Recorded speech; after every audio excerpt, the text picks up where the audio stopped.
नमस्कार दोस्तों, स्वागत है आपका हमारे खास प्रोग्राम हिप्नोसिस और हेल्थ में। दोस्तों, आज हम जिस बीमारी के बारे में बात करने जा रहे हैं उसका नाम है ओसीडी, ऑब्सेसिव कंपल्सिव डिसऑर्डर। दोस्तों, विचार और वहम से उत्पन्न होने वाली वह बीमारी जो आपके शरीर को खोखला कर देती है, आज हम उस पर चर्चा करेंगे।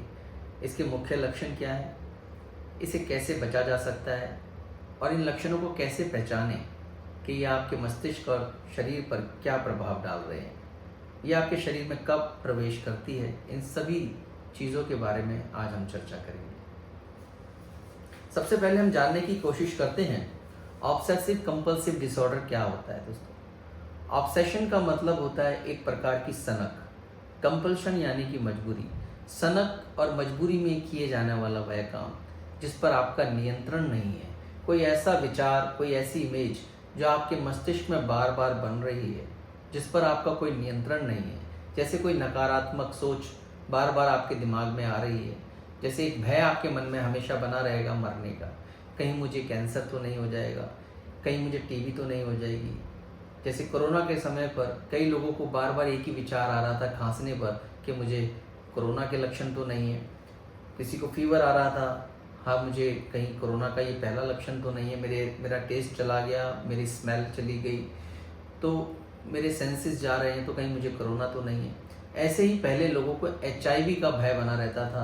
वह अपने पार्टनर के साथ बैठा होता था, तब उसके मन में यही भय रहता था कहीं मुझसे इसे एचआईवी ना हो जाए, कहीं इसे एचआईवी हो तो मुझे एचआईवी ना हो जाए। ऐसी चीज़ें जो हमारे बिहेवियर का पार्ट बन जाती हैं धीरे धीरे, जैसे बार बार हाथों को धोना, रात को बिस्तर को बार बार झाड़ना, पैसों को बार बार गिनना, दरवाजे को, कुंडियों को बार बार चेक करना, और ऐसी कई चीज़ें जिसमें रिपीटेशन आपके नियंत्रण में नहीं होता, जिसे आप कंट्रोल नहीं कर पाते। ये लक्षण होते हैं ओसीडी के, ऑब्सेसिव कंपल्सिव डिसऑर्डर के। ये ऐसे विचार जो भी नेगेटिव नकारात्मक विचार जिन पर आपका कंट्रोल नहीं होता, वो ओसीडी की तरफ संकेत करते हैं। इसे कैसे बचा जा सकता है? अपनी हेल्थ को आपको मॉनिटरिंग करना है। अगर कई काम ऐसे हैं जिनको आप बार बार रिपीट कर रहे हैं, उनको रोकने के लिए आपको एक्सपर्ट्स की मदद लेनी होगी। जल्द से जल्द थेरेपिस्ट से मिलें, अपने डॉक्टर से मिलें, क्योंकि वह आपके बिहेवियर, आपके व्यवहार और आपकी लाइफ को देखते हुए एक पैटर्न तैयार करते हैं, एक प्रोग्राम तैयार करते हैं। इसमें हिप्नोथेरेपी बहुत कारगर है। हिप्नोथेरेपी आपके उन विचारों को रोकती है जिन पर आपका नियंत्रण नहीं होता। जैसे बार बार कोई विचार आपके मन में आ रहा है, जैसे आपको मृत्यु का भय हो रहा है, आपको किसी से हाथ मिलाने के बाद ये भय रहता है कि मुझे इन्फेक्शन ना हो जाए। ऐसे विचारों पर सबकॉन्शियस ब्रेन हावी हो जाता है और सबकॉन्शियस ब्रेन ऐसे विचारों को स्टोर कर लेता है अपने स्टोर हाउस में।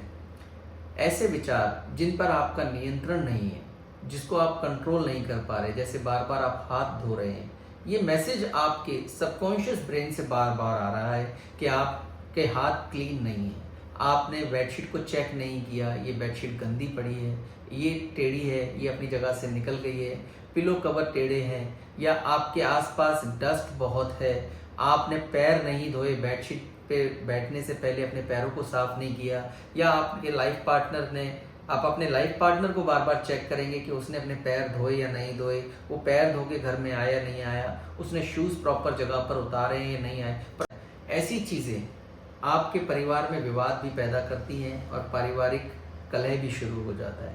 ऐसे में आप ये कंफ्यूज होते हैं कि आपको किस प्रकार के थेरेपिस्ट के पास जाना चाहिए, काउंसलर के पास जाना चाहिए, साइकेट्रिस्ट के पास जाना चाहिए या साइकोलॉजिस्ट के पास जाना चाहिए।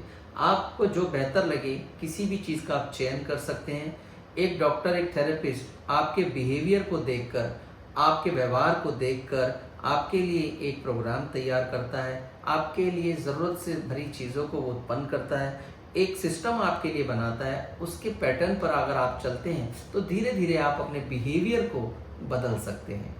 ओसीडी में नकारात्मक विचार बहुत जल्दी हावी होते हैं और यही डिप्रेशन की तरफ लेके जाते हैं, यही एंजाइटी पैदा करते हैं। जब ओसीडी किसी को होता है तो वह व्यक्ति खुद नहीं समझ पाता कि ये ओसीडी असल में ये मेरे साथ जो हो रहा है ये क्या चीज़ है। आप बार बार पैसों को गिनेंगे, एक बार किया नॉर्मल होता है, 2 बार किया नॉर्मल होता है, लेकिन अगर कई चीज़ बार बार की जा रही है तो वह अब नॉर्मल होती है। इसको कैसे ठीक किया जा सकता है? कुछ बिहेवियरल थेरेपी होती हैं, ऐसे ही हिप्नोथेरेपी है। हिप्नोथेरेपी आपके वह विचार जो बार बार आपके मस्तिष्क में रिपीट हो रहे हैं, जैसे मरने का आपको भय लग रहा है, आपको बार बार शक करने की आदत पड़ रही है, आपको महसूस हो रहा है कि कोई काम मेरे से बेहतर कोई नहीं कर पा रहा, तो हिप्नोथेरेपी आपके ब्रेन को एक बार में ही परफेक्ट काम करने का सजेशन आपके सबकॉन्शियस ब्रेन यानी अवचेतन मन को देती है और उसी जगह पर नेगेटिव थॉट्स को स्टॉप कर देती है। हिप्नोथेरेपी में आपके अवचेतन मन के उस हिस्से पर काम किया जाता है जहां पर आपके शरीर में और आपके मस्तिष्क में नकारात्मक विचार काम करते हैं। जब नकारात्मक विचार आपके मन में आते हैं तो आपके मस्तिष्क के साथ साथ वह आपके पूरे शरीर पे प्रभाव डालते हैं। आपको भूख लगना कम हो जाएगी, आपको लोगों से चिड़चिड़ापन शुरू हो जाएगा, आप लोगों से कम मिलेंगे, इंटरेक्शन आप कम करेंगे, किसी एक चीज़ पर आप नहीं रुकते हैं, आपके विचार बदलते रहते हैं, आपकी कमिटमेंट बदलती रहेगी, आपके अंदर झूठ बोलने की एक प्रक्रिया शुरू हो जाएगी, आप चीज़ों से बचना शुरू करेंगे, आप काम करने से अपना मन चुराएंगे। ऐसी सारी समस्याएं आपकी बढ़ती चली जाती हैं। ऐसे में आप हिप्नोथेरेपी का सहारा ले सकते हैं। हिप्नोथेरेपी आपके अवचेतन मन पर सीधा सीधा असर डालती है। हिप्नोथेरेपी के बारे में और जानने के लिए हमारे अगले वीडियो को जरूर देखें। जो आपको पसंद आई तो हमारे वीडियो को लाइक करें, सब्सक्राइब करें, ज़्यादा से ज़्यादा शेयर करें। नमस्कार।